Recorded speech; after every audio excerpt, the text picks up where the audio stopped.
যারা ভাবছেন এক্সামের সময় চিটিং করবেন তাদের জন্য সতর্কবাণী হচ্ছে, এই সেকেন্ড স্টেজের এক্সাম কন্ডাক্ট করা হবে, এটা আমি ফেসবুক পেজে দিয়ে দিব। আপনি একদম অথেন্টিক প্লাস 100% অ্যাকুরেট অ্যান্সার পেয়ে যাবেন। আসসালামু আলাইকুম, আই হোপ আপনি ভালো আছেন। আজকের ভিডিওটি ওপেন স্কলারশিপের সবচাইতে ডিমান্ডেবল ভিডিও, কারণ আমাকে এত রিকোয়েস্ট করেছে আপনি সেকেন্ড স্টেজের ভিডিওটি কবে দিবেন। আসলে আমি চেষ্টা করতেছিলাম ওপেন স্কলারশিপের ভিডিওগুলো স্টেপ বাই স্টেপ দেওয়ার জন্য, তাছাড়া সেকেন্ড স্টেজের এখনও অনেক সময় বাকি। যাই হোক, ফাইনালি ভিডিওটা দিয়ে দিলাম।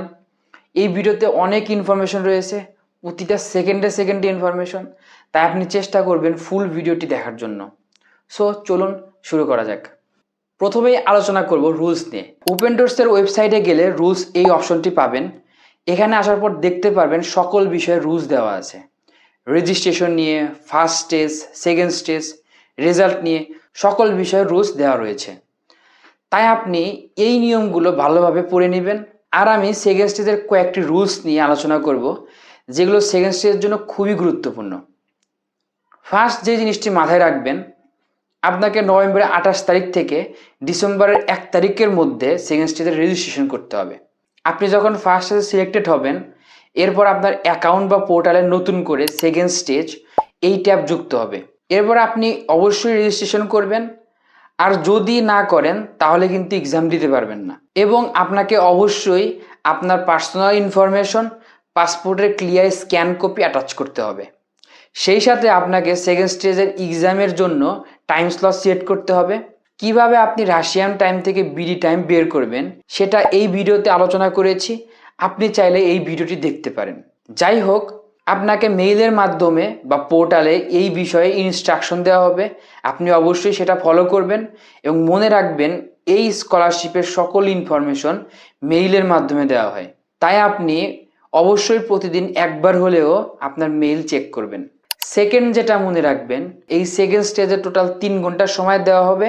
সাধারণত 100 মার্কের মধ্যে হয়ে থাকে এবং 45টা কোশ্চেন থাকতে পারে। সেখানে 28টা থাকে সিঙ্গেল কারেক্ট অ্যান্সার, মানে একটা অ্যান্সার দিতে হবে। 13টা মাল্টিপল কারেক্ট অ্যান্সার, মানে কয়েকটা অ্যান্সার দিতে হবে। এবং 4টা ডিটেলস অ্যান্সার। এটা একটু বড় বা বিস্তারিত লিখতে হবে। মনে রাখবেন, এক এক প্রোগ্রামের এক এক মার্কিং ক্রাইটেরিয়া, তাই এটা ডিপেন্ড করতেছে প্রোগ্রাম বা সাবজেক্টের উপর। এজন্য কোশ্চেন বা মার্ক কম বেশি থাকতে পারে। আর আপনি ওয়েবসাইটে যাওয়ার পর আপনার সাবজেক্ট এরিয়াতে যাবেন এবং আপনার সাবজেক্টে গেলে ডেমো কোশ্চেন পাবেন। এটা দেখে আইডিয়া নিতে পারেন, এতে আপনার প্রিপারেশন নেওয়া ইজি হবে। এখন আপনার মনে কোশ্চেন আসবে যে 4টা বা 3টা ডিটেল অ্যান্সার লিখতে হবে, সেটা কিভাবে লিখব। এটার বিষয়ে আপনি সেকেন্ড স্টেজে গেলে ইনস্ট্রাকশন দিয়ে দিবে। আপনাকে যদি বিগত বছরেরটা দেখায়, এখানে ব্যাচেলর ট্র্যাকে কোন প্রোগ্রামে কি অ্যালাউ করে, মানে আপনি টাইপিং করবেন নাকি লিখে পিক উঠিয়ে অ্যাড করবেন, সেটা দেওয়া আছে। এছাড়া এখানে মাস্টার্স এবং পিএইচডি এর জন্যও রয়েছে। আর যদি এমন কোনো ইনস্ট্রাকশন না দেয়, তার মানে আপনি যে কোনো ওয়েতে লিখতে পারবেন। তখন আপনি আপনার সুবিধা মতো লিখে ফেলবেন, যেটা খাতায় লিখে হোক বা টাইপিং করে। আশা করি কিভাবে লিখবেন এই বিষয়টি বোঝাতে পেরেছি। থার্ড বিষয়টি হচ্ছে, এই সেকেন্ড স্টেজের এক্সাম কন্ডাক্ট করা হবে প্রক্টরড ফরম্যাটে। এটি একটি থার্ড পার্টি এর সিস্টেম। আপনারা এই বিষয়ে অনেকেই জানেন এটা কতটা সিকিউর। এখানে প্রতিটা সেকেন্ড মনিটরিং করা হবে এবং রেকর্ডেড থাকবে, তাই এখানে চিটিং করার সুযোগ নেই বললেই চলে। আর এই প্রক্টর টেস্টের জন্য গাইডলাইন দিয়ে দিবে। আপনি যখন সেকেন্ড স্টেজে সিলেক্টেড হবেন তখন এই রকম ইন্টারফেস দেখাবে। এখানে যে বোর্ড লেখা দেখতে পাচ্ছেন, এখানে ক্লিক দিয়ে রুলস অ্যান্ড গাইডলাইন এর পিডিএফ দেখতে পারবেন। তাছাড়াও এটা আমি ফেসবুক পেজে দিয়ে দিব, সেখান থেকে নিতে পারবেন। আর যদি সেকেন্ড স্টেজের এটার বিষয়ে কোনো গাইডলাইন না দেয়, আপনি এটা ফলো করতে পারেন। এখান থেকে আমি কয়েকটা রুলস অ্যান্ড গাইডলাইন আপনাদের সাথে শেয়ার করব, সেগুলো এক্সামের সময় আপনি ফলো করবেন।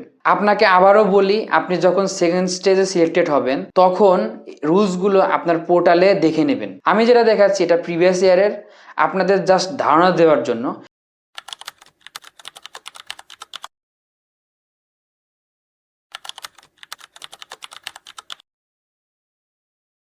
প্রথমে আপনাকে অবশ্যই কম্পিউটার বা ল্যাপটপ ব্যবহার করতে হবে। আপনি মোবাইল বা ট্যাবলেট ব্যবহার করতে পারবেন না। এবং ওয়েবক্যাম থাকতে হবে, আর অবশ্যই ওয়েবক্যামের ক্লিয়ার কোয়ালিটি থাকতে হবে। এছাড়াও আপনার ইন্টারনেট স্পিড ভালো এবং স্টেবল থাকতে হবে। মাইক্রোফোন থাকতে হবে এবং পুরো সময় অন রাখতে হবে, যাতে কোনো নয়েজ হচ্ছে কিনা বা আপনি চিটিং করতেছেন কিনা সেটা বোঝা যায়। তাই আপনার কাছে কাউকে রাখবেন না এবং যেখানে নয়েজ আছে সেখান থেকে দূরে থাকবেন। ইভেন মাইকের সাউন্ড বা আজান দিলে শোনা যাবে এমন জায়গায় যাবেন না। যদি আজান শোনা যায় তাহলে চিটিং হিসেবে কাউন্ট হবে। এছাড়া আপনি নিজেও জোরে জোরে কোশ্চেন পড়তে পারবেন না। এখানে আপনি অন্য কোনো ডিভাইস অ্যাড করতে পারবেন না, মানে অন্য কোনো মনিটর, টিভি বা প্রজেক্টর কোনো কিছু আপনি ব্যবহার করতে পারবেন না। আপনি এক্সাম চলা অবস্থায় অন্য কোনো ট্যাব বা মিনিমাইজ করে অন্য কোনো কাজ করতে পারবেন না। আপনি এখানে শুধুমাত্র ক্যালকুলেটর, পেন এবং পেপার ব্যবহার করতে পারবেন। যদি আপনি হাতে লেখেন তাহলে আপনি 5 মিনিট টাইম নিয়ে আপলোড করে দিবেন। আপনি চাইলে এটা যে কোনো ফরম্যাটে দিতে পারবেন, পিডিএফ, জেপিজি, পিএনজি, যেটাতেই হোক না কেন। আপনাকে আবারও বলি, আপনি যখন সেকেন্ড স্টেজে সিলেক্টেড হবেন তখন রুলসগুলো আপনার পোর্টালে দেখে নেবেন। আমি যেটা দেখাচ্ছি এটা প্রিভিয়াস ইয়ারের, আপনাদের জাস্ট ধারণা দেওয়ার জন্য। এই বছরের রুলস চেঞ্জ বা অ্যাড হবে কিনা সেটা সেকেন্ড স্টেজে দেখতে পারবেন। যেহেতু তারা আগেই বলে দিয়েছে তারা প্রক্টর ফরম্যাটে নিবে, তাই বলা যায় রুলস এবং গাইডলাইন এগুলোই থাকবে। এবার কোশ্চেন আসবে, যদি কোনো কারণে ডিসকানেক্টেড হয় বা কেটে যায় তাহলে কি করব? তাহলে আপনি যেটা করবেন, আপনি সঙ্গে সঙ্গে আপনার পোর্টালে গিয়ে আবার এক্সাম কন্টিনিউ করবেন। এমন যতবার হবে ততবারই সেম কাজ করবেন। আর একটা স্ক্রিনশট বা ক্যামেরা দিয়ে ছবি উঠাবেন প্রমাণ রাখার জন্য। আপনি চেষ্টা করবেন আপনার এক্সামের সময় নেট কানেকশন যেন যথেষ্ট ভালো থাকে। ওয়াইফাই ইউজ করলে সবচাইতে ভালো। আর যদি বিদ্যুৎ চলে যায় আপনি ব্যাকআপ রাখবেন সঙ্গে সঙ্গে নেট কানেকশন সচল রাখার জন্য।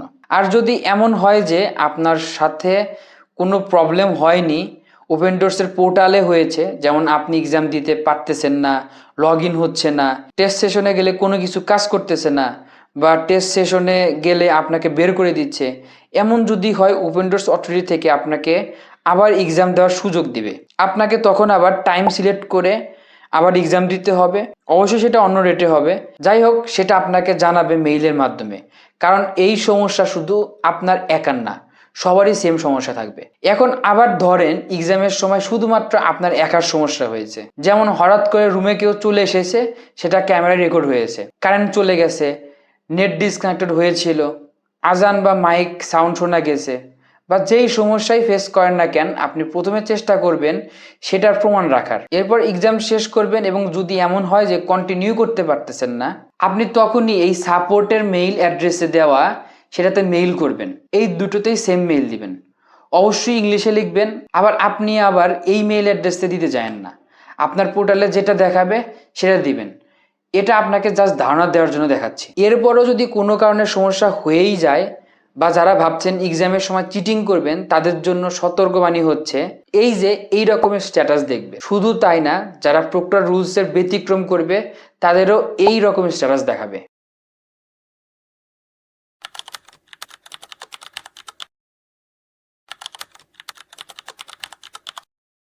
আপনাদের অনেকেরই প্রত্যেক স্টেজে কোশ্চেন থাকে। আপনি ওপেন ডোর্সের ওয়েবসাইটে গিয়ে সাপোর্ট নামে অপশন পাবেন।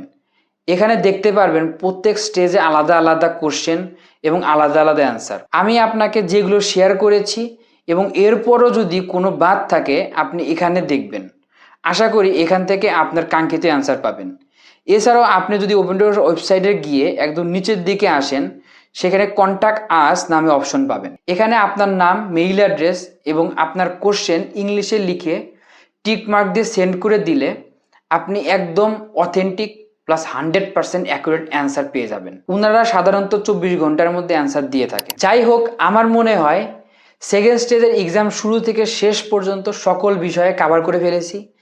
এরপরে যদি আপনার কোনো কোশ্চেন থাকে আপনি অবশ্যই কমেন্ট করবেন। এছাড়াও আপনার যদি কিঞ্চিত পরিমাণ উপকার হয়ে থাকে তাও আপনি কমেন্ট করবেন।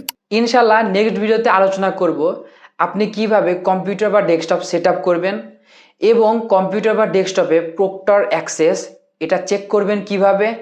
এছাড়াও আমি কিভাবে এক্সাম দিয়েছিলাম এই বিষয়ে আলোচনা করব। যাই হোক, আজকে এই পর্যন্তই। দেখা হচ্ছে নতুন ভিডিওতে। সুস্থ থাকবেন, ভালো থাকবেন। আসসালামু আলাইকুম।